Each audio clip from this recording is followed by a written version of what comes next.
दीपावली की छुट्टियों में बेंगलोर से घर आ रहा था मैं। मेरे साथ ट्रेन में क्या हुआ, सुनो दोस्तों। ट्रेन खचाखच भरी थी, लेकिन किसी तरह S3 में मुझे अपनी सीट मिल गई। सब कुछ सामान्य था जब तक कि ट्रेन एक सुनसान स्टेशन पर रुकी। घड़ी में लगभग रात के 11 बज रहे थे। ट्रेन रुकते ही शांति छा गई। मेरी आंखें बंद होने लगी थीं। तभी एक धीमी लेकिन घबराहट पैदा करने वाली आवाज़ सुनाई दी। लगा जैसे ज़मीन पे कोई घिसट रहा है। मैंने हिम्मत करके नीचे देखा। लोअर बर्थ पर एक आदमी बैठा था, जिसके चेहरे पे गहरे और डरावने घाव थे और आंखें बिल्कुल खाली थीं। वह दीवार की तरफ देख रहा था।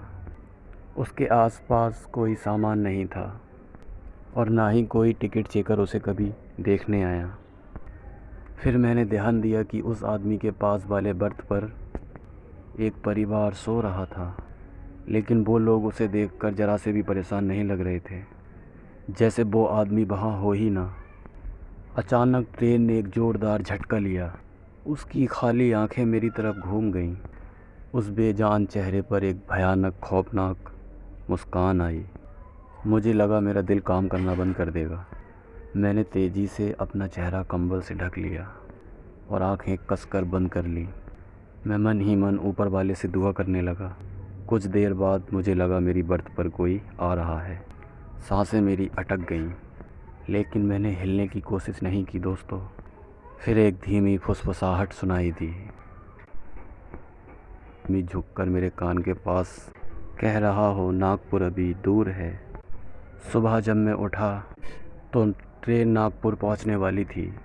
मैंने नीचे देखा तो लोअर बर्थ खाली था। मैंने चैन की सांस ली और सोचा शायद कि वो बहन था मेरा। लेकिन जब मैं अपने बैग को उठाने के लिए नीचे झुका तो मेरी नज़र लकड़ी के बर्थ पर गई। वहाँ धूल की एक परत पर किसी लंबी उंगली से खुरच कर लिखा था, फिर मिलेंगे।